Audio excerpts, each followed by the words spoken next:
Hey, this is Rob, and this is episode 60 of the Folly Coffee Podcast. Let's get it brewing.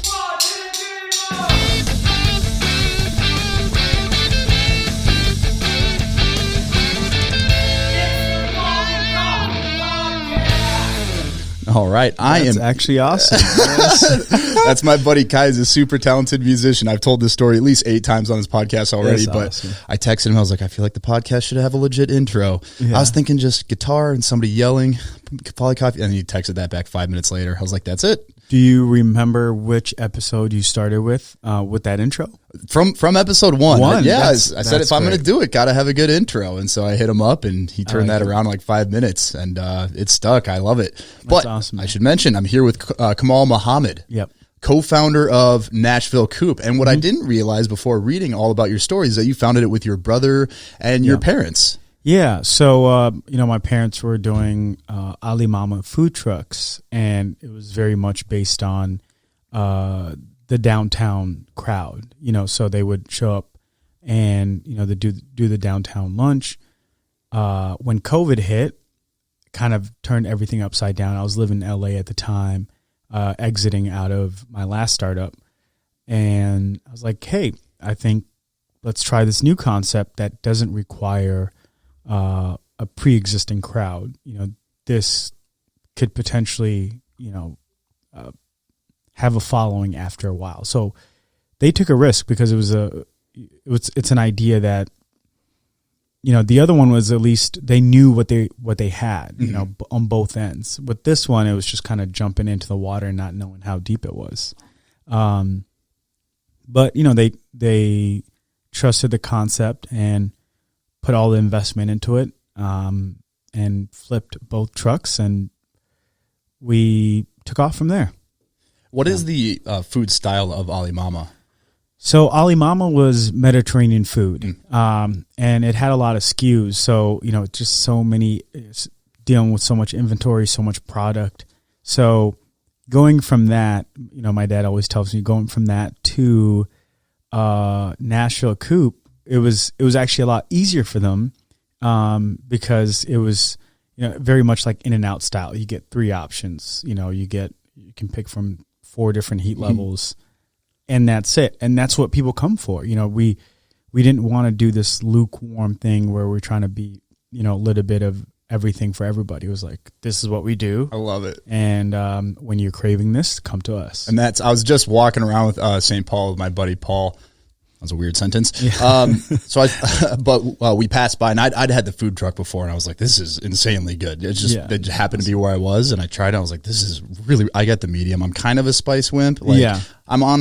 I'm not Minnesota, wimpy, but I'm definitely not like Jeff, our head roaster, likes to die and on the inside while he's eating. Yeah. But we're walking by, and my buddy's Paul takes like, this place is insane. They literally all they do is they specialize in spice, like hot chicken, but just tenders. Yeah. He's like, either you do tenders, the sandwich, or you can get it on toast. And he's like, this place has a line out the door like every day. Yeah. And that's the crazy part is like, you all had a successful, like, hot restaurant launch in the middle of a pandemic. And it's like one of the few bright spots in terms of a launch you've seen of somebody really garnering success. But I want to go back because you've already alluded to it before that this isn't your first entrepreneurial endeavor. Yeah.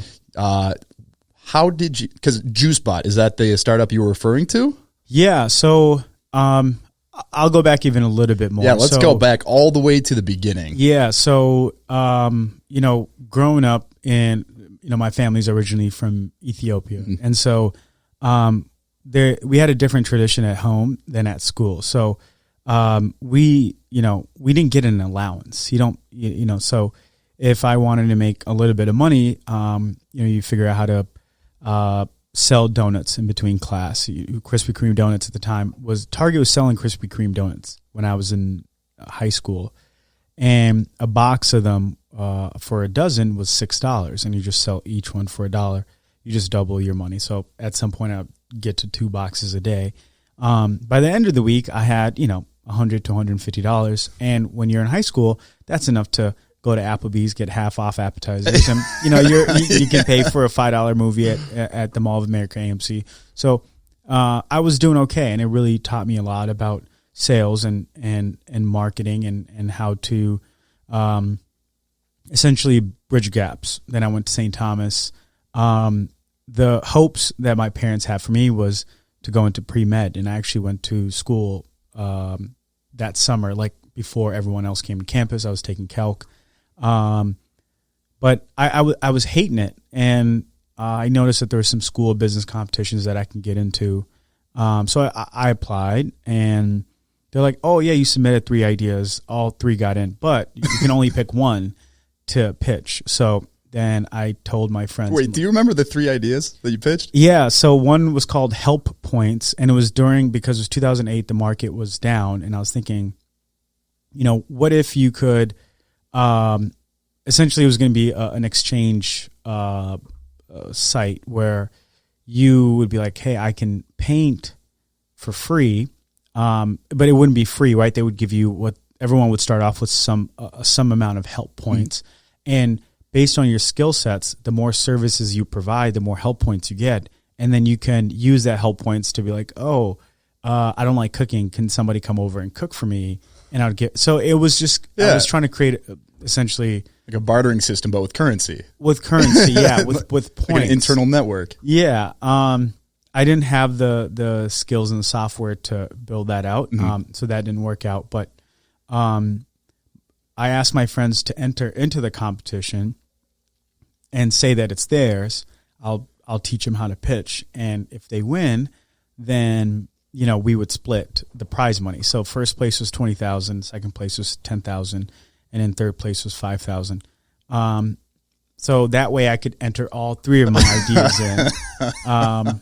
And actually, I had my girlfriend at the time and one of my really good friends pitch this other idea that I was actually doing called Student Frenzy.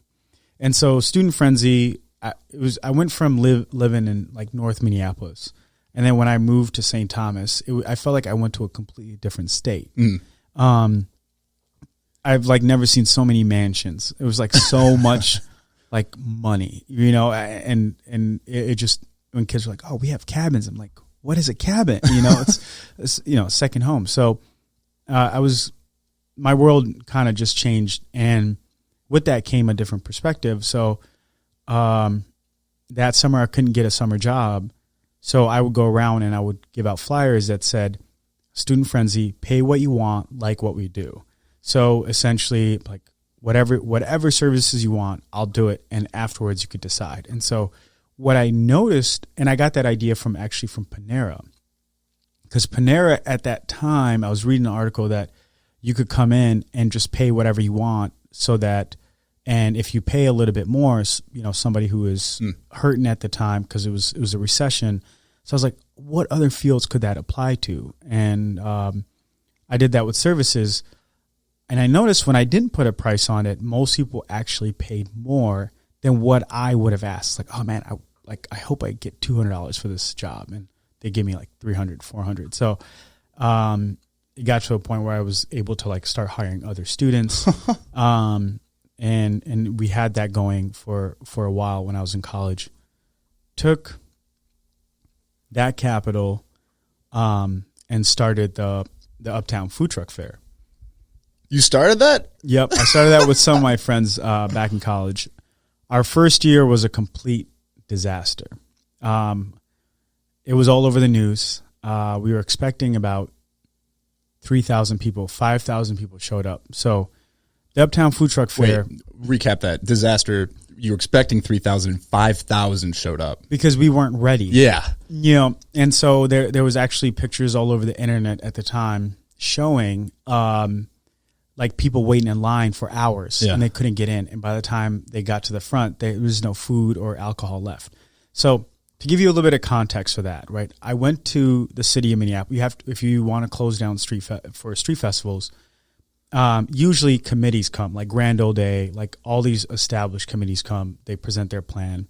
So I came in and I said, no one is like this food truck thing is going to be cool. Like people are going to love food trucks. We should start doing festivals. I showed them my site map, my plan, everything. They were like, a lot of times when people want to do street festivals their first year, they think they're going to bring thousands of people, but only a few hundred people show up. And one of the members in the committee said, I haven't seen any billboards for your idea, for your, how do you possibly think you're going to bring 3,000 people? I said, I'm doing this thing called Facebook marketing. What year is this? This is 2012. So, yeah. I mean, yeah. So someone would be like, I don't see a billboard. I don't possibly understand how anybody could figure out about this. You're like, okay. Yeah. And at the time, the price to advertise on Facebook was so dirt cheap. It's like there's $2,000 on a billboard would get you the same amount of you reaching. In 2012, Facebook was up, like it was big. Yeah. Everybody was on Facebook. It was the hot thing. You know, it was the Instagram of its time. And before people were just yelling at each other angrily. Exactly. You know, at that time, everyone was excited. Yeah. You shared whatever pictures you wanted to share. It was the golden age or the first golden age of the internet. So. And I was like, yeah, I think this Facebook thing should work. I'm seeing all these people like following the page and liking it, telling their friends about it. It had this viral element because you could reshare things. Mm-hmm. And I was like, from what I'm seeing, I'm like, I really think we can at least do 3,000. They're like, okay, we don't see it. We'll give you a little sunken parking lot. We'll give you a space to occupy 1,500, 2,000 people. Yeah, so 5,000 showed up.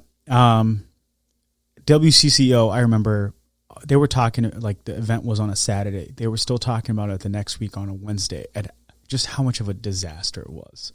Oh. And I was like, this entrepreneurship thing, I picked the wrong field. And at that point, it's got to be a weird mix of emotions because you're like, I was literally so right, I was wrong.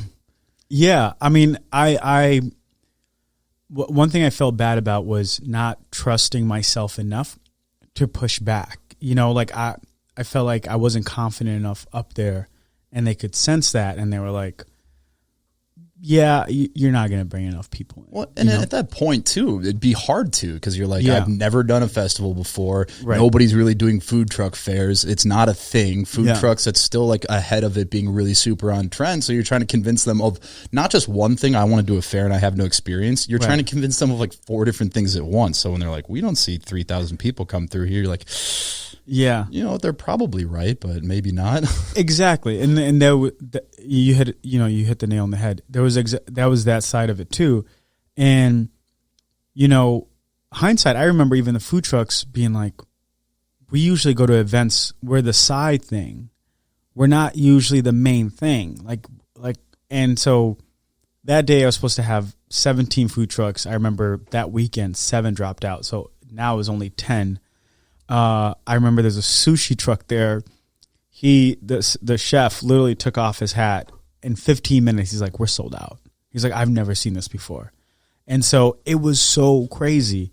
But I mean that, I literally wanted to hide behind, I wanted to find the biggest rock and just dig a hole and just go under there. And I'm done with this thing. I should have just went to go, work for Target. So. But presumably, it's still going on. Obviously not this year because everything's canceled this year. But how did you keep it going after that? What was their response afterwards? Because that would be really interesting to me is you now go back and you're going to pitch for a second year and be like, hey, I kind of need you to give me more now. Yeah. Actually, it was kind of the other way around where, some of them reached out and said, hey, we should, we're going to help you next year. And there was food trucks calling from Iowa and Wisconsin, can we be a part of it next year? All the food trucks in Minneapolis, they were like, hey, we're not going to book any events next year until you tell us when that's happening. So everybody else was saying, it's going to happen again. And I'm like, are you guys serious? Was everyone at the same event I was in? Why would you guys want that again? Well, on the consumer side, you're like, I'm angry because I had to wait for a long time. But if I'm the venue space, I'm like, this guy's problem is that he brought too many people into an event. I'm in. Yeah, and so it was actually a lot of my friends at the time who I was doing it with, LJ Stead, Tom Broy, James Eward, Kevin Walker. These were all guys I went to college with, and they were like, dude, we got to do this again. And so... if it wasn't for them, I don't think I would have had the confidence to be like, we're going to do it again. So, we did. And then this time around, we were like, we're going when we went back to the city, it was just like, yeah, we want Uptown. We want to close down the main streets. We want all this. And it was just like, yes, everything. Yes, take it. Because I think they felt a little bad at the time too. So, and somehow we snuck in. So before, like with most street festivals, you have to drink under a tent. Or, like if you go to Grand Ole Day, like you'll have to go inside one of the bars. With our event, you could drink on the streets. And that was just one thing where they were just like, they just overlooked it and we just kept doing it. And so then after that, other street festivals said, wait, they can do it. Why can't we do it? And so I think finally the city was thinking, okay, if you have enough of it is enclosed off, most adults are going to be responsible and they can wait in line while they drink to get their food. Yeah. So, yeah. And so it went from 5,000 to 20,000 to 40,000. And then at that point, sold off my shares with a few friends, moved to San Francisco to start Juicebot. So it's been a little bit of a whirlwind. Juicebot, it's its own story. I learned a lot. That has had a lot of failures and successes because you're dealing with hardware technology. Everything was pretty much self-taught. Yeah, explain quickly what the concept of Juicebot is. Yeah, so, I was thinking, at the time I was really into healthy foods, and I saw this trend in, Organic Avenue out of New York was doing these like $15 smoothies. And I was like, okay, I think I see this, the market for healthy foods. You see organic food was doubling every 4 years. And so I was like, okay, I see where this is going, but the beverage space needs to automate and sort of, the juice bars are going to die off because they're trying to compete with Starbucks, and Starbucks has, 40 to 50 cents coffee beans and they're selling it for $4. The product, in order for you to survive in the same block as them, you'd have to sell this for 15. And so they went bankrupt.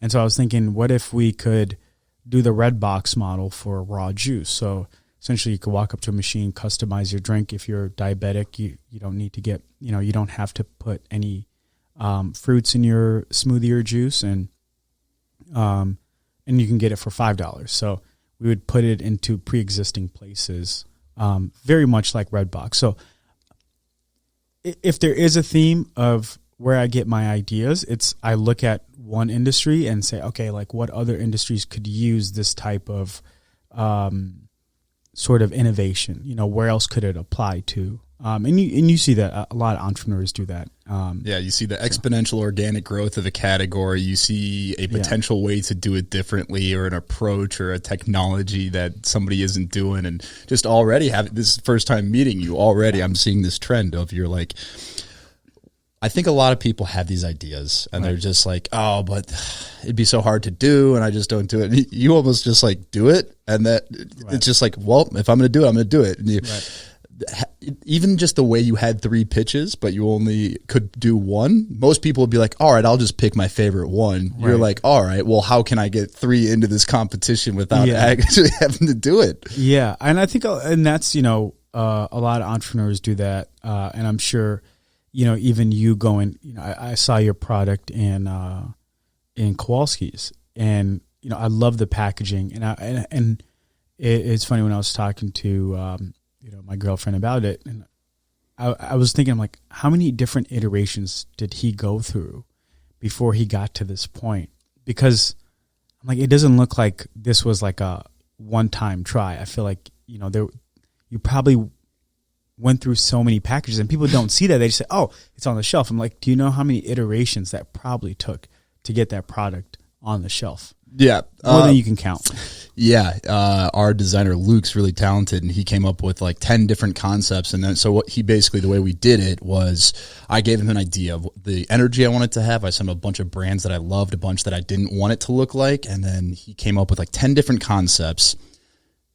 I saw the one that stuck out that eventually became what it is now. And then you take that one, you do 10 different ones of that one, and then you narrow it down until all of a sudden you're like, yes. And then you go, how can we expand on this logo to the other packages? And, Yeah, the way I put it, going back to like your stories, like when I look at everything, I go, well, everything's made up. So when that person tells you you can only pitch one, you're like, in my mind, I go, according to why? Yeah, and like 100%, because that's how it is. And you're like, but who said that? Right. There's at the end of the day, there's always one person that made that rule, and then where did they get that rule from? It's made up. Right. And asking the how and why is the difference between like going to space or not, right? Like we know that gravity is the reason why I'm not floating right now. I know that. I know that's the what, right?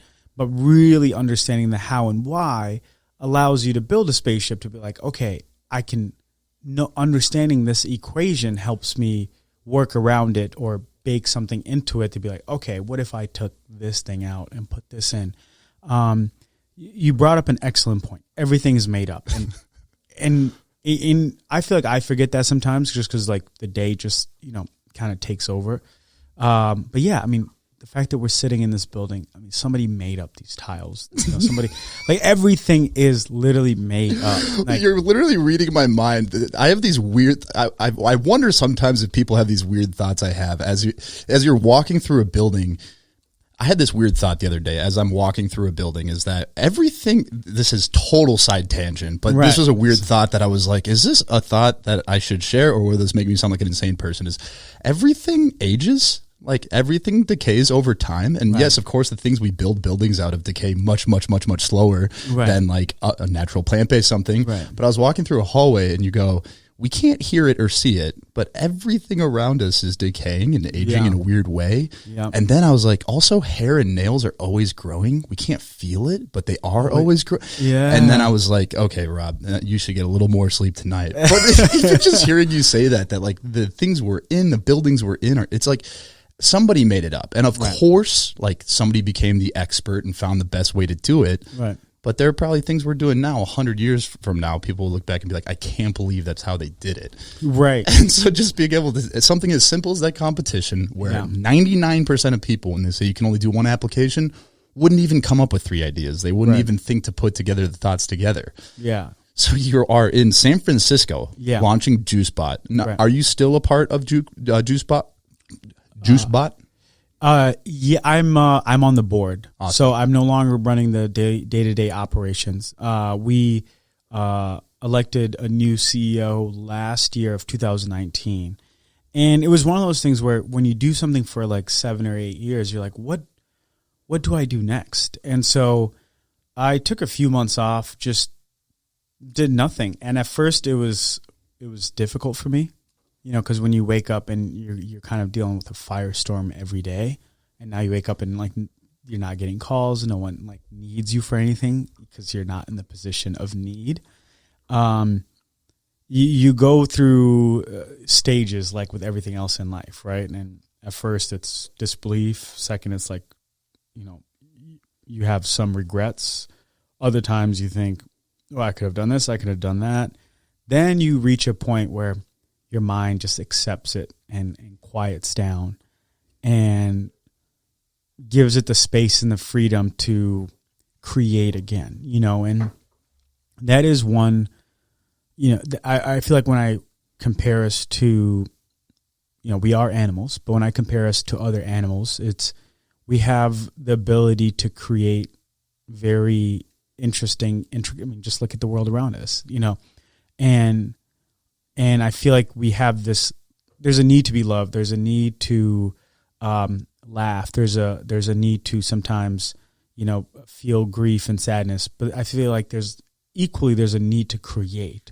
We feel this sense of, I don't even want to call it happiness, a sense of fulfillment when you create, whether you're painting, coming up with ideas. And, I'll see a lot of my friends who are kind of dipping their toes in the entrepreneurship field who are like, well, I don't know what steps 7, 8, 9 are going to be. I'm like, it doesn't matter. Just do 1, 2, 3, because you're going to have a different vantage point by the time you get to 3. Mm-hmm. You can't unlock a game from at stage 1 and be like, oh, well, how do I unlock stage 5? You don't. You just play the game. And once you get to 4, you might build enough of the assets and the skills and the network to unlock 5, right. But a lot of people don't take that plunge because they're like, well, I don't see it all the way through. Like, that's the fun part of it. It's you're not going to look back and just look at the wins. You're going to look back and be like, man, do you remember that day when it was a disaster and we learned from that? That's what we're excited about.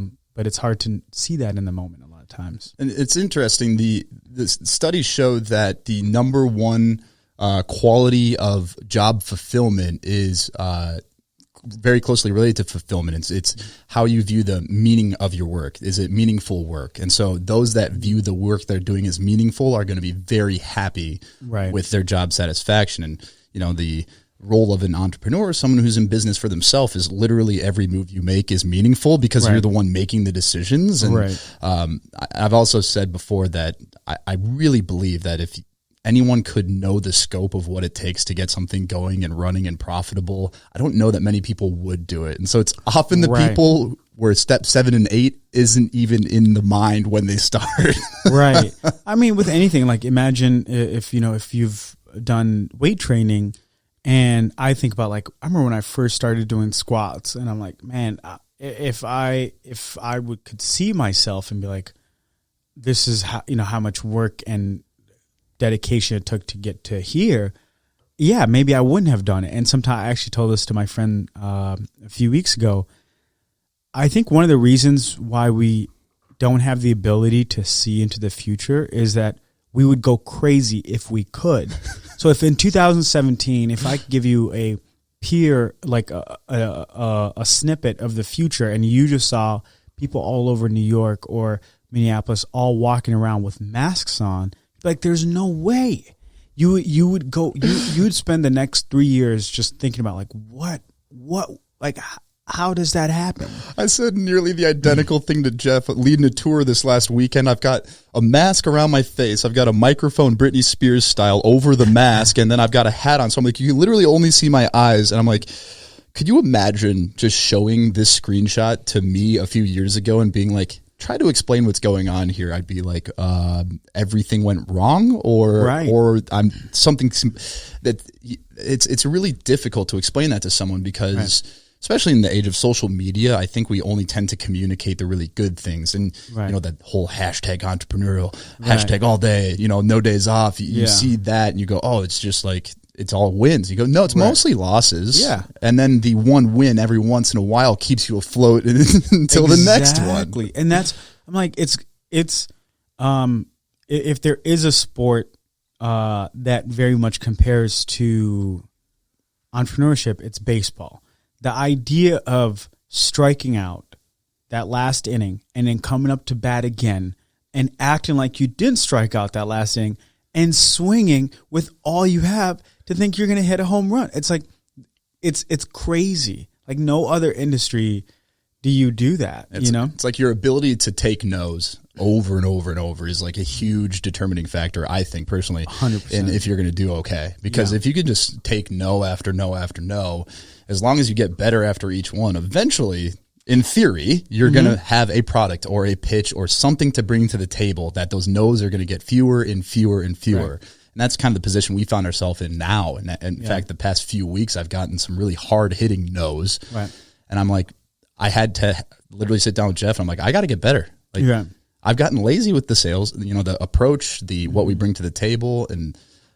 But I digress. I want to hear, so you're still on the board at Juicebot. Yeah. You moved back to Minnesota. Right. And of course your next move is we should start a hot chicken concept. Yeah. I mean, I think it was just very fitting for, with the food trucks. It was like, what do you have in front of you? I didn't have any capital to put into a new idea.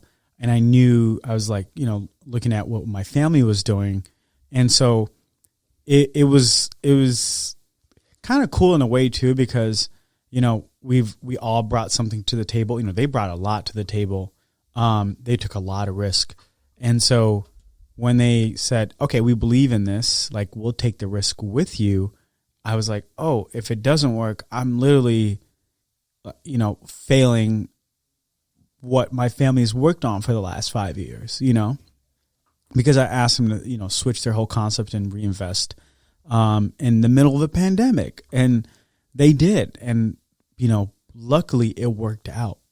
And so it is, it's one of those things where it's not like a movie. This is like people's real lives. We have employees, we have, with any business, you take out loans. Like, this is real life stuff. Like, and being in the middle of that and making those decisions, when it works out, it's awesome. But if it doesn't, the consequences really can bite you at the end.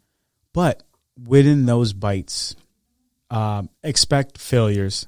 And in fact, not just like take no's, like expect no's, as if like you're collecting them like they're Candy Crush, like, okay, I need to get through 9 no's this week. Like, if I didn't get through this many no's, I'm not doing my job, and because it's kind of like this little equation I've noticed with entrepreneurship is that 10th, it gets that 10th ask to get that yes, that is such a brilliant way to view it. I cannot think of a better way to phrase it than that. And just clicked that just resonated so much. Because when you view it that way, you get a no, you're like, yes, that's what I expected. You're right. Then when you get a yes, it's a win. Exactly. And then that way, it's like literally just a mental coping mechanism that you're like, I'm going to get a no in this meeting, but I've only gotten 5 this week. So I'm like getting there. And then that's a really, really good way to view it, is just being able to cope with like, definitely, because people only see the yeses. They only see the partnerships. They only see the successes. And they assume you must just be killing it. So like Nashville Coop's a great example. You see the food trucks take off. You're like, well, it's of course it's Nashville Coop. They do really well. Then you open the brick and mortar and it's like, of course they've got a line out the door. It's Nashville Coop. But how did you get to that point? First, how did you choose hot chicken as the concept that you wanted to pursue with the food truck? Well, so, my brother, during the off season, he would come and stay with me in LA and do Juicebot. And so him and I, we're both foodies. We love to go out to eat. And so we go out to these different restaurants, and we went to a spot that was doing Nashville style hot chicken, and we loved it. We fell in love with it. And, my mom is an amazing cook. She's a great chef. And, when she tried it out, she's like, oh, I can come up with some recipes and some spices, because our family being from Ethiopia, there's a lot of great spices from that region, a lot of, Moroccan influences. So we essentially came up with a few different spices that we love eating at home, and combine that with some of the Nashville, the original Nashville spices. Kind of came out with our own blend. And so when people try it, they're like, some of these flavors I understand, some of it's just subtly a little different, and it's intriguing as you're eating it. And that's what we were going for. And so one of the things that I think every entrepreneur should look out for is product market fit, so and the way you know that you have product market fit is when somebody's coming in, either bringing their friend in, or they're coming in and be like, I heard through my friend that this spot was great and they recommended it. Because everyone trusts their friends and the people around them the most. Can't pay for word of mouth. And we kind of saw early on, be like, where are you coming from? We would ask everybody, like, oh, so, because we were a food truck. And like, oh, I'm coming from, Burnsville. I'm coming from Eden Prairie. My friend had it last week. They shared it on their story. And so that's when we felt good enough to continue investing into the business. When your product, there's no product market fit, like, it's hard to tell, like, is this not working because I've not put enough energy into it? Or is this not working because it's not the right product, right? And it's hard when it's your baby to let it go. It's like the biggest lie you'll tell yourself. The biggest lie you will tell yourself in the whole process is where you're like, they just don't get it. And you're like, well, guess what? They're the ones buying it. Exactly. I have told that lie to myself a lot. Yeah. You know what I mean? And so but it's a natural thing because as entrepreneurs, you also have to be your own therapist, so one of your coping mechanisms, like they don't get it, and then if they don't get it, then it's not the right product. Yeah. And so, that's, whoever's listening to the show, it's like, if you're starting a new product and you're seeing a lot of your customers are coming from your previous customers, you have something there. And it's worth the fight. It's worth reinvesting into it, making it better. And what's really cool about what you've done and your family has done is you did look at the market for food trucks and restaurants, and you realize there is an underrepresentation of hot chicken in the Twin Cities, which I absolutely agree with. I love Nashville. I get hot chicken every time I'm out there. And you go, there aren't many options for really good hot chicken here in the Twin Cities. There are some that are like a Revival is awesome hot chicken. There's a lot of great chicken. But I think that what they do is that they worry about this. I'll give you an example, right? Let's say you do a survey. Okay, look, you're in coffee, right? Mm-hmm. So you ask 10 people and you're like, do you like cold coffee or hot coffee? And 5 people go, I like cold coffee. And another 5 people go, I like hot coffee. And you go, okay, I know what the answer is. Lukewarm coffee. And it's like what you see with a lot of businesses is they get scared. You live and die by the sword as an entrepreneur. So you cannot be scared to commit to a thing. And so we're going to do hot chicken. We're not going to tone it down because we're in Minnesota. It's like there are people in Minnesota and all around Minneapolis and St. Paul that love hot chicken. And you got to give them the heat. And if they can't handle it, it's okay, because you're not trying to be something for everybody. There is a lot of things for everybody. But for people who want this is how we're going to do it. And, kind of keeping it authentic and being a niche kept us strong. Niche, a lot of people, it's small. It's like, no, niche is great. That you got your 1,000 true fans. You know what you know? And the way I've put it, and that's like the different way of looking at the same, different side of the same coin, is I want people to love or hate what we make. 100%. Because I always compare it to like, nobody would ever go out and be like, oh, dude, the burger I had today was like the most okay burger ever. You should try it. Yeah. It's like you want people to love it or hate it, because guess what people talk about? They talk about the things they love or they hate. Now, obviously, if everybody hates it, you got a problem. Exactly. But if you're just, like you said, if you land right in the middle, no one's ever going to tell them. Maybe they'll get it if they're in the area, they happen to be really hungry and they need something now. 100%. But in the age of social media, you find this weird thing where people are willing to go way out of their way for something they really want. Exactly. Especially in food and beverage, because I think what we're seeing within like trends of food is this really odd thing where health trends are increasing. So people are becoming increasingly aware about their health and those decisions. But that means when they're going to have something that isn't a health food, it's got to be really good. Right. They'll pay a premium price. I'll drive 30 minutes out of my way to make sure that like when I know I'm eating just because I want want some comfort food. I want something that's just going to fill me up, make me, it's not a health food, but it's going to be so dang good. Right. And so you see this weird split between the two that people are willing to drive out of the way. So they're not going to drive if it's just like, it's pretty good. Exactly. Or if you're a spicy person, you're not going to drive out of your way for something that just is hot enough. Right. If you're gonna, if people have their cheat day, they really want to cheat. Like they're not coming out for just some lukewarm. And for me, that's been like every day during quarantine. Yeah. It's a cheat year for me right now. I think we all get a pass. I totally did not click for me about the Ethiopian spices making so much sense within hot chicken, because I think Ethiopian food is like the most underrated style of food. I was first introduced to it when I lived in St. Louis in like 2016 to 17. Yeah. And there was just this awesome Ethiopian restaurant. It's the first time I learned about injera and just the simple dishes of meat and vegetables with spices. And it's almost like a stew that you eat with the injera, which is like a flatbread, and you eat it with your hands. And it's such a simple thing, but it's the spices that are setting off all these different like stew-like dishes that I went back there every week. Right. Because there's no food that tastes quite like it. Exactly. It's unique spices. And because you can have lentils, but like, I've never had lentils like this. I just had Ethiopian.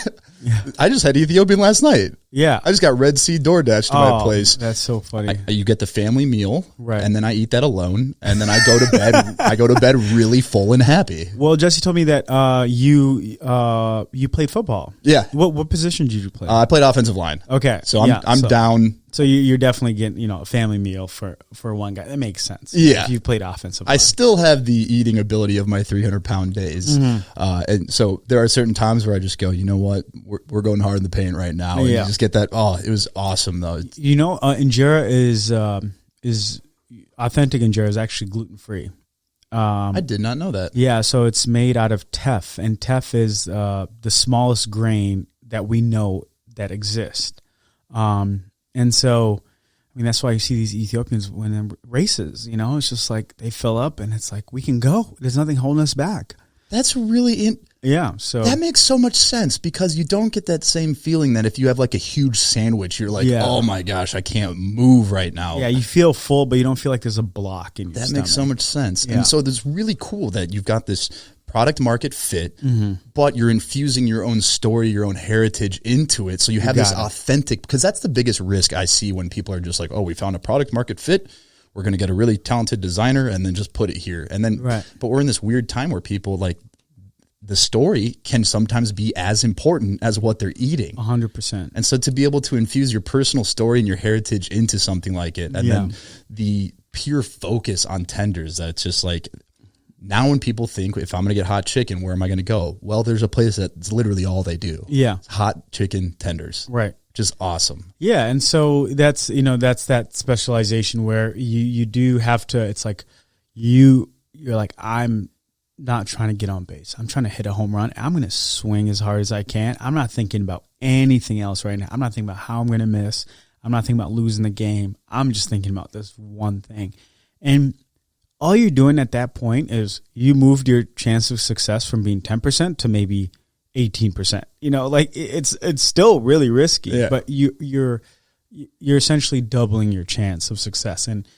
And you do that enough times, you're just increasing your probability. If I'm in the middle of a room, there's a scene in The Matrix where like he's in the middle of a room.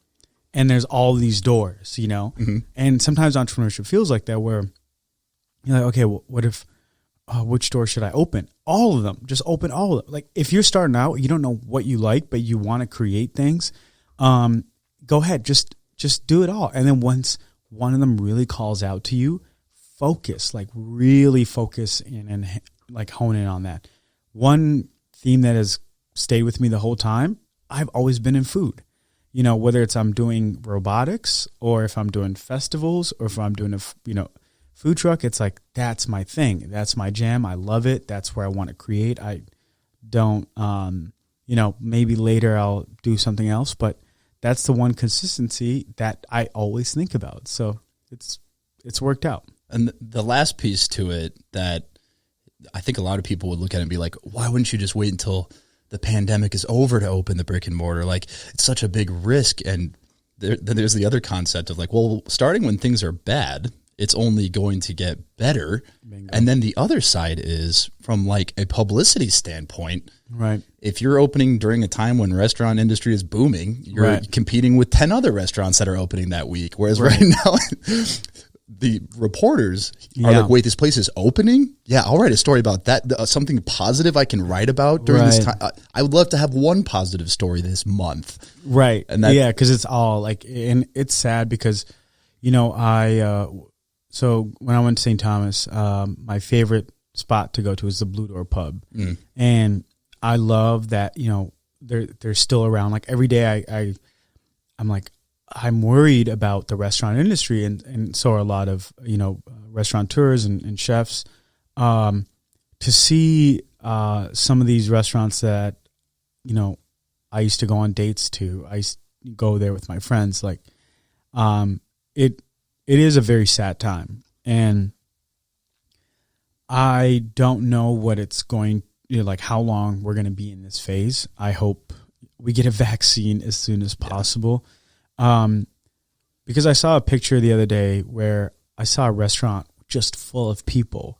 And then there was this like nostalgic element where I was like, oh my God, do you remember what it's like to hear a busy, bustling restaurant. And those were one of the few sounds I really miss. Not even just with us, but like being able to go out to other people and, the Butcher and Salt and who is it? Is it Isaac Becker who does what is Isaac Becker's restaurant that's up there in Uptown? That name's really ringing a bell. I can't put the two together though. But it's a really cool restaurant. It was like 2 levels, and when it was full, it just felt like, there was nowhere else you wanted to be. And just really amazing food, drinks. And now I drive by it and it's closed. It's shut down. And Chino Latino? No, and so Chino Latino was another one too. It's just these names that I think when things are good, you go, yeah, that place is going to be around forever. That's just It's so popular. It's going to be around forever, and it's a staple. I think one of the few positives that hopefully comes out of this is people realize that like supporting local business isn't just a nice trendy thing to have. That you go, no, when you spend your dollars here, that's what keeps those places open. Right, that's the fuel. And being super conscientious about where you're spending your dollars, those are the places that are going to stick around. And, this winter is going to be very interesting for the restaurant industry, and it's something that I'm growing increasingly concerned about because like we got really lucky this last week that it was randomly 70. Right. But then you're looking at the forecast and going, there's some creative solutions to outdoor dining that are trying to happen, but realistically, that 50% indoors, it's going to be interesting. But patio season really saved. There's a lot of restaurants I think they were hanging by a thread, and the patio season saved that. But for how long? And I think this is, I look at restaurants very similarly to the arts. It is an art. Like restaurants are arts. Like you can cook at home. You go out because it's an experience, no different than, going to a movie or anything else. And having these things die out, we're losing a good chunk of the city off of this pandemic. Mm-hmm. So it is sad to see. That being said, we've been here before. 2008 was bad, and I always allude to that. I'm like, a lot of startups came out of 2008. A lot of great ideas came out of 2008. So if you're on the sideline right now and you have any ability to get into the game, do so. Like this is actually still a great time to get in. If in some ways, depending on your viewpoint, it might be the best time to get in. Because I look back and I'm like, if I wasn't 17, 18 years old, back in 2007, 2008, when everything was going down, and I had a little bit of capital, what would we have all done? We would have done real estate. But at that time, everyone was like, oh, everyone's getting out of real estate. Why would you get into real estate? But if you were getting it at that time, you were getting in when the elevator was at its lowest point, and it only goes up from there. Mm-hmm. So the elevator will go back up. If you have any ability to, invest and kind of ride out the wave for the next 5 to 10 years, this is the best time to get in. There are probably so many people that are like, this is the best time to get in. But I do think it's part of that if you can figure out a way to make something work during this time, that one of my favorite quotes from an old manager I used to have was like, lowering tides will show you who was wearing swim trunks in the shallow end. Right. And so you learn during these times of like, what works, what doesn't work. I mean, Folly itself, someone's asked me, how's it been for you? I was like, honestly, paying my personal rent is getting kind of hard. But we've made some moves during this whole year that I think 5 years from now will probably be the strongest parts of our business. 100%. And so I'm like, it's this weird combination of feelings where stress is at an all-time high, and yet I feel more confident about where we're at now in terms of like how the business is diversified and the different channels we've pursued and the laser focus we had to have just to get by. Right. And so there's part of me too that's like, well, is there a way to maintain that type of focus when things are good? And so if there's one lesson I've learned, that's like, no matter how things are going, you can't ever assume that it's going to continue that way. 100%. Yeah. You have to, when things are going good, try to save up for a rainy day, and it's easier said than done. Right. Yeah. And when things are bad, it's like, how can you be present? Because what happens is when we freak out, we kind of lose our minds a little bit when we should be looking in. It's, I don't know where I read this, but it was talking about, for example, with like lions.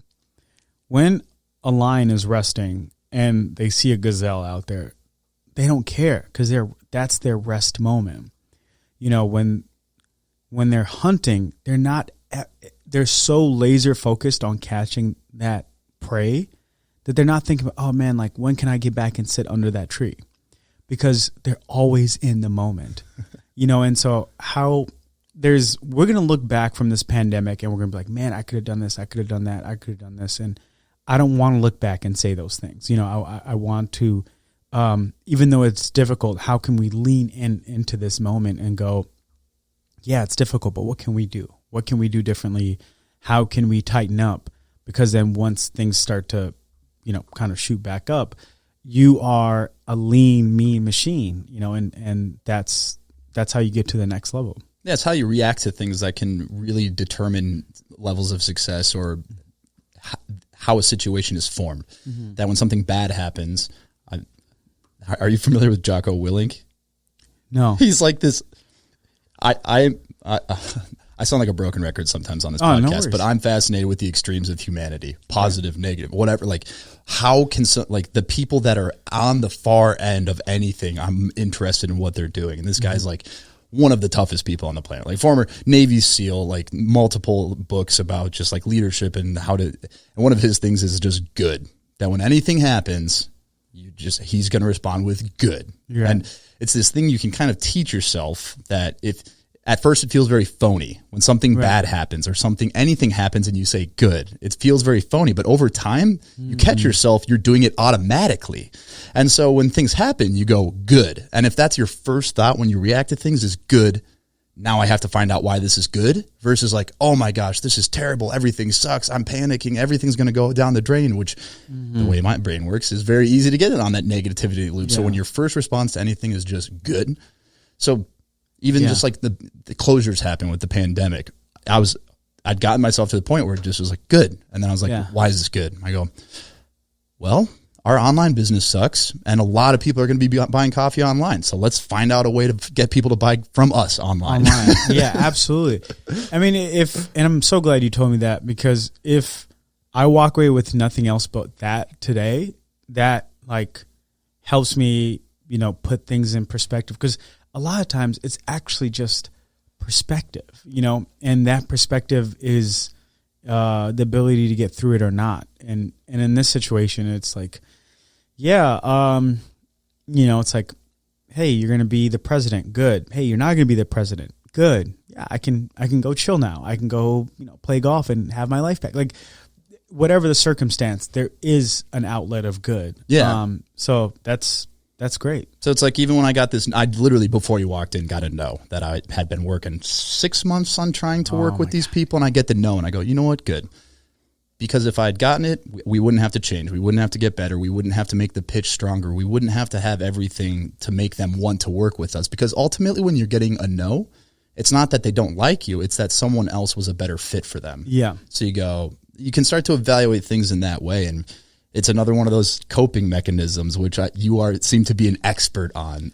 Well, I've, you know, dealt with a lot of like blows, and you just, you know, you collect those over time. I love the way you phrase that you collect them. I love the way of thinking about them like it's that. It's such great, like you go to a movie. Why do you go to a movie? It's because you want to see like, wow, like you overcame such, you know, and at the end of the day, that's what we're going to be left with. It's going to be, that's what you're, you know, going to leave this earth with. It's going to be your stories. And how can you make the coolest stories ever? Like, how can you be like, yeah, this is, you know, and because now imagine, you know, if we're lucky someday to, you know, have grandkids. I assume you don't have, I don't know if you have kids, but I don't have any kids or so. I've got Folly. Yeah, see, it is your baby. You know, I look back and they're going to ask you, like, what was it like to go through a pandemic, you know? And you're like, well, let me tell you, here's the good and here's the bad. And here's what I learned. So those are the things that are going to stay, because the pandemic will go away. But the things that we create, how we reacted, they stay with us. Those are the things that we collected. I don't think there's any better way to end the episode than that. Cheers to you. Thanks for, by the way, your coffee is amazing. I appreciate it. We are going to carry it. So okay. Yeah. All right. Yeah, that's what awesome. I like to hear. Yeah. That wasn't the goal of today. No, but it was funny because we were already planning on doing that. So, and then once I found out, I think it was afterwards. And so Jesse was like, oh yeah, by the way, that was the coffee that you liked. And it was the cold brew. So that's what we're going to, I didn't want to like leave it at the restaurant. So I took it with me and I just drank it at home. That's what I like to hear. And it was good. I had it for because it was I think it was the 5-pound bag. Yeah. And the 3 liter pouch. The 3 liter pouch. And it's it's meant for like a commercial use. I just drank it personally for a week, and it was still, the last glass was good as the first. So yeah, when the pandemic hit, we are wholesale only, serving cafes, restaurants, and bars. Nice. And so all of them closed, and we were like, because that's a separate business, cold brew side, and we were like, cool. So we have 0 revenue stream. So we were slinging those 3 liters, just posting it online. Hey, these are available now. And we sold out every week for 8 weeks. And we weren't making money, but that's how we paid rent for 2 months. And so I'm like, that was how we did it. We were like, but did that make you think, hey, there might be a market here? We weren't intending for this, but potentially. Potentially. And it's the cool thing about that is it validated what we were doing, is that the people still wanted it, even if they couldn't go to the place they were drinking it. Mm-hmm. And so it was a way to kind of engage directly with customers. But that was another one of those good, where are people going to be drinking coffee? At home? All right, let's sell it to them at home. Right. Because at the end of the day, they were going to be the end consumer regardless. Exactly. Even if you were going to go through the restaurant to get to them, they were the end person anyway. Yeah. And so that's kind of how that happened. So it was that. I should mention, I guess, are you public about your step? Not yet. Not yet. Yeah. All right. So but I can bleep that out if you want. Yeah. No, that's but when it does, we're excited. It's a great fit for us. And, it's like, a lot of times too, it's like, well, how do you know if you should carry this product? And it's like, do you like it? It's like, yeah, I like it. So that's all I can go off of right now. So that's what you do. Here's how my stupid brain works is I go, you know why this is happening right now? Is because I didn't react negatively to the other thing. And I'm like, that's one of my coping mechanisms is when something good happens, because you didn't let the other thing kill you. You didn't let the other thing hurt you. And obviously there's no correlation in the universe. Maybe there is, I don't know. But obviously there's no direct connection between the two things. But in my mind, I'm like, that's how this works. But I will you still have to be standing for that, for the good part to happen. But the collecting of no's, I love that. It's like, let's put this in my backpack. Let me show you all the no's if you want to go down that. Well, because my co-founder and I, LJ, we actually started a podcast out in LA. These are way better mics than we had, by the way. Because we love stories. I think that's the other thing about people who like to create. They love stories too. My favorite book right now, just to give it a shout out, Sapiens. Love that book. I've read it 3 times. It provides same thing too. It provides this level of perspective where you're like, dude, whatever you do, it matters, but it doesn't matter. Everything's so ridiculous. When you think about everything, and that's another thing that I think the pandemic has exposed in a weird way, that you're like, all these things you go, this is just how it is. Mm-hmm. All of a sudden are flipped on its head, that you go, wait, why has it been like that? And that's allowed an opportunity in society on cultural things and the business side of things. Why is it done this way? And it's almost in a weird way been a catalyst for a lot of things that were already happening. Right. And so obviously there's so many negative things to come out of this, but you go, the pressure it is placed on society and businesses is a catalyst to where they potentially may have ended up eventually anyway. Yeah. When I hear that, the way that my brain translates that is don't people worry about failure. I'm like, don't worry about failure. Failure will take care of itself, right? It's it's got its own back. Failure is going to show up. It's going to do its thing. You don't worry about, don't even give thought to it, because it serves itself. But in this time, the good things that are happening, the things that the bright lights, the bright spots, how can we do more of that? Because that's the thing that needs our energy. That's the stuff that needs flowering and cultivating and everything else, because the bad stuff is going to happen. The wave is going to come in. It's going to take whatever it's going to take. You might be left with just your socks. Okay, let's get moving now. At least I still got socks on. I still got socks on. Thank you so much for having me on. This was so much fun. Thank you for coming on. It's a pleasure to absolutely. meet you. I'll end it like I end every episode and say, have a nice day.